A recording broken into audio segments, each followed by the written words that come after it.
So welcome to another video from theplayersaid.com. My name's Alexander. And I'm Grant. And we are at WBC 2022, and we are joined, once again, by Dan Bullock.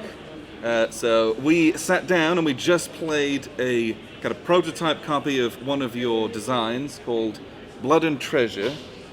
And there's an extremely long subtitle. Would you mind reading that for me? It's upside down. Oh, sure. Okay. A game about the U.S.-Afghan War and those that would profit from it. Yes. So very catchy title, yes, subtitle. It trips off the tongue.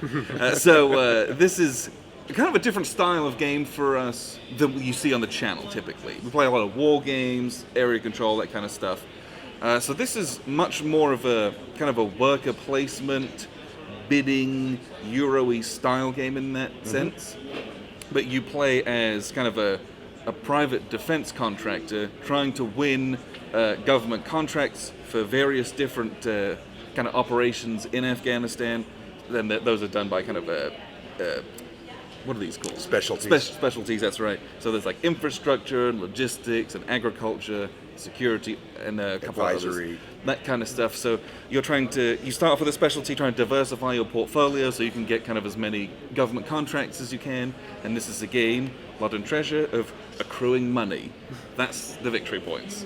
And you accrue money by gaining contracts and not necessarily completing them. Yeah, that's you get the money from being awarded the contract. And so the other part of the game is you kind of have to show that you're doing some work on it when the government inspectors come, so that your reputation doesn't go down the tank, which has kind of some other knock-on effects of future things you can do. But completing the contract, if you do it, okay, cool, your reputation gets a boost. But you don't get any victory points for that. There's no money in doing that. You already cashed in up front. And so, as such, I would venture to say this is a fairly cynical game. That's fair. Maybe a fairly realistic game, because you talked about some of the research you've done on it. When you're playing it, feels a little bit craven. You're like, ooh, I'm just trying to get all this money, and it's trying to just like push off the consequences as long as possible. It's a fairly grim outlook, but it was such an enjoyable experience, because it's a game where put your pawns out, and then once everyone's done all of that, you resolve everything. Reminded me a little bit of Dominant Species in that way. So I just wanted to kind of throw it to you, Dan. Where did this even start? I started doing the research for this game like right around New Year's this year, so in January. I was reading some articles about some of the success that was enjoyed by U.S. defense contracting firms, and I found it really fascinating. Like once I was reading this article, I think it was in Wall Street Journal, actually. It was who won the U.S.-Afghan War. It was like defense contractors, and I kind of started me down this rabbit hole of reading the special investigator audits and like federal kind of investigative reports about various contracts that were awarded to firms and what the aftermath was of them. And so I just went down this rabbit hole of like reading a lot of, with Freedom of Information Act and a lot of open government records of various contracts. I just started reading these audits and digging into what the outcome was with this work, what was the impact, and also examining how different Afghanistan was from a lot of other theaters where contractors have been brought in to do work, because the volume of contract work that was done during this time was so, it just like increased in like a huge spike due to the opening war in Afghanistan, too. So as a result, suddenly a lot more of the mission support work was being outsourced to these firms. But yeah, so I just thought it was like really fascinating, and it was a great opportunity to try to create a game that wasn't a CDG, that maybe some of my less war game grog friends would be more inclined to play. And so the challenge here was trying to make the game thematic in terms of mechanisms that were familiar to them, but then invert everything and make it a little bit more perverse, a little bit cynical, while at the same time the actual mechanisms of how people are playing at the table drives home what is actually occurring within the conflict without relegating everything to kind of the exposition that might be like on an event. Yeah. It's great to have that for the people who are going to read it, but like anything else, it's an added touch of that mystery if people are willing to delve into it.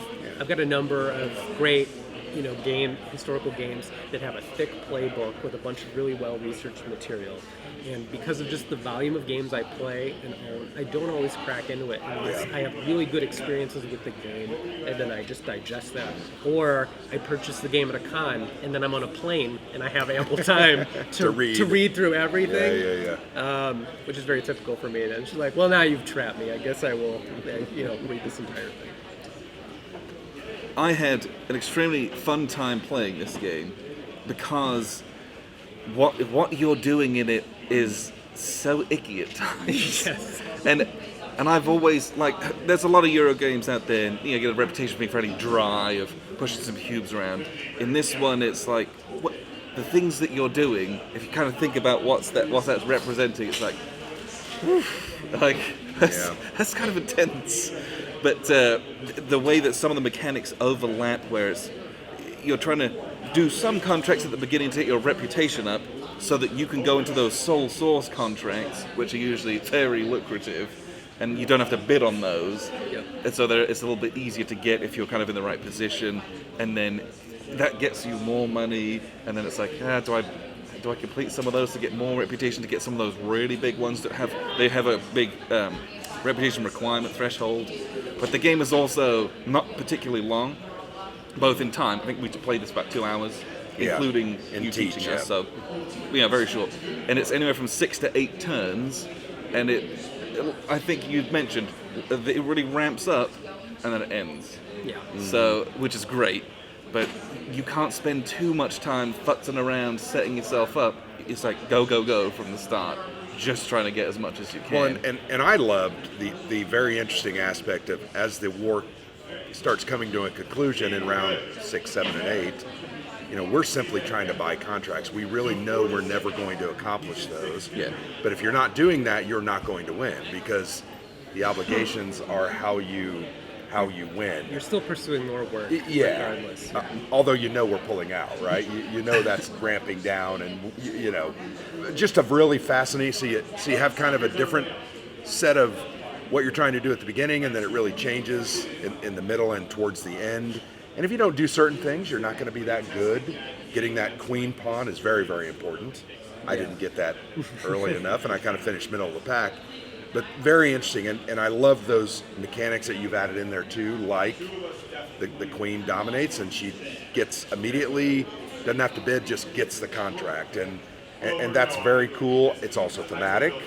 That person happened to know someone the right person, and they got that contract for a good lucrative fee. So the thing that I thought was one of my favorite parts of this is that it flips bidding on its head. In almost every other game, I'm trying to outbid you. I'm trying to pay more money to get the thing that I want. In this, you're submitting proposals to the government for contracts, and they want to do it as cheaply as possible. Low bid gets awarded. So the low bid gets awarded, and so you're like, cool, I can lowball everyone, but you don't get money for that, and money is your victory points. Yeah. So having lots of very little money is still not that great.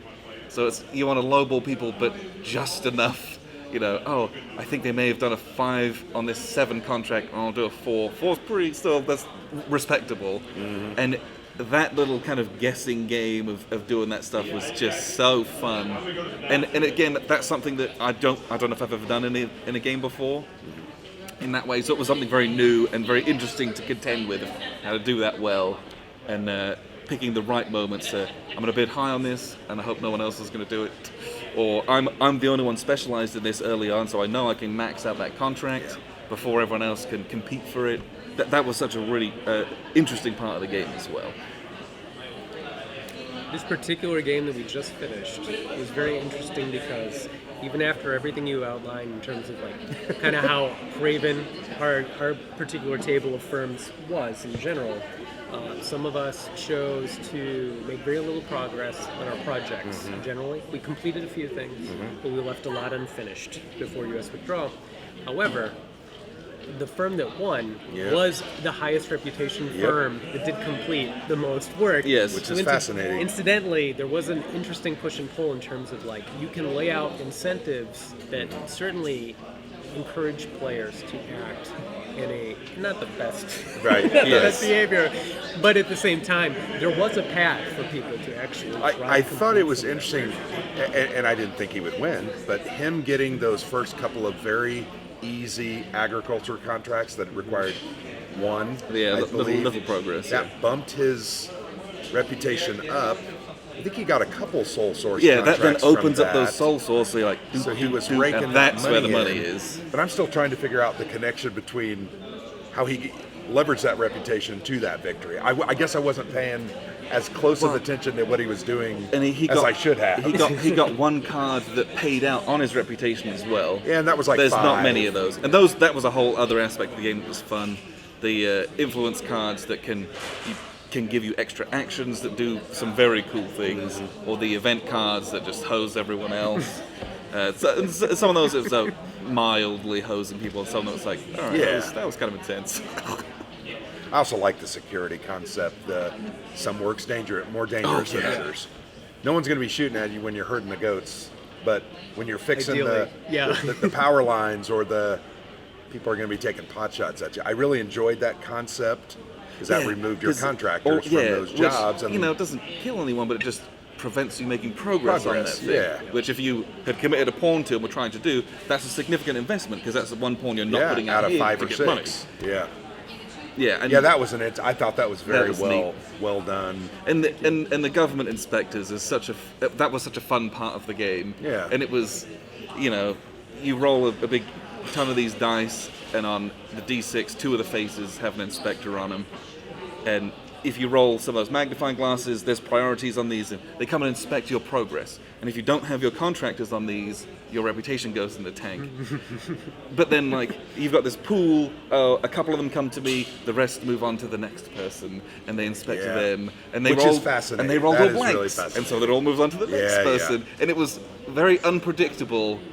But if you had a bunch of contracts with nothing, and it was like, well, when Mike had his 4 contracts out there, and I don't think he had anything on them. No. And he rolled 5 dice. He rolled 6. He rolled it was all 6. All blanks. Yeah. And I thought to myself, yikes. And then I did it, and then you rolled 3, I rolled and he 3, did it yeah. and rolled nothing. It was just funny. But those, kind of funny. Those were such a fun board game moment. Chuck the dice, and you rolled blanks. It was like, ah! It even had that moment in it too. That creates the tension in games that lead to, oh my gosh, what am I going to do? I have to do this, I have to do that. How do I make that choice? You've really masterfully, I think, boiled this down to really make each of those choices where I'm putting my pawns very, very important. Thank From you. even the concept of just upgrading in the Senate, my pawns from just the pawns to a king or a queen that have different abilities. Yeah.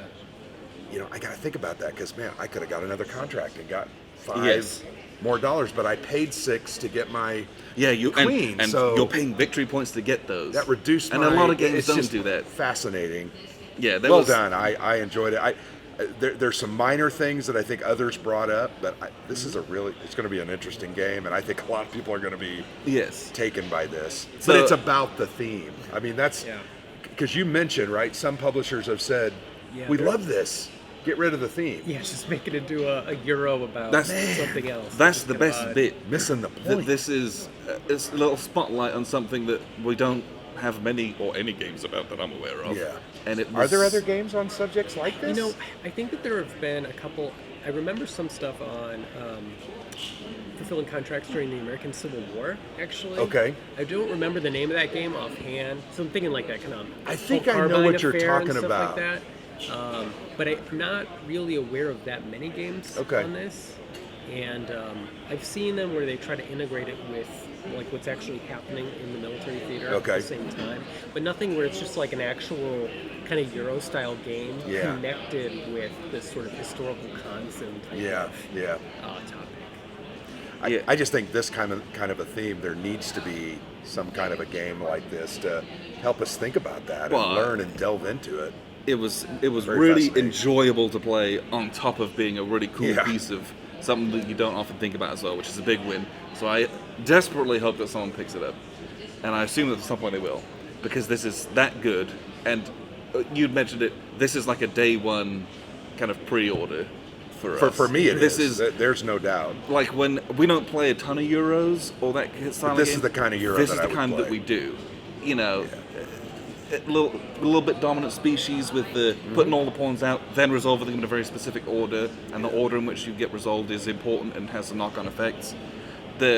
Some of the inverted economic thinking that you're trying to do, a little bit like Ponzi scheme, which is also just like get Have you great. ever played Ponzi scheme? I have not. It is actually. it is a very much a take on as much as you can, get greedy, and you have to keep getting money. And then the first person who goes bust, they lose, and everyone else is like, "Who's got the most money?" It's so some, And you have to occasionally pay off a very minor contract. yeah. Because it's coming due, and you don't want to sink your ship yet. Yeah, you just need It's just someone else to lose fascinating. first. Really And fascinating. So that's a very different style of game, but I got the similar You got to feeling. think about your money very differently, Yeah. like you do in this one. It was such a joy to play. So thank you very much for sharing this with us. Yeah. Having a 5-player game of this was a blast as well because it was very crowded. It was. Everyone was doing different things and had a good laugh about all the dice coming out and doing the rolls. Yeah. It was a really, really good time. So Great game. appreciate you very much for showing us this and sit down and playing this with us as well. Thank you all for tuning in. I've been Alexander from PlayersAid.com. And I'm Grant.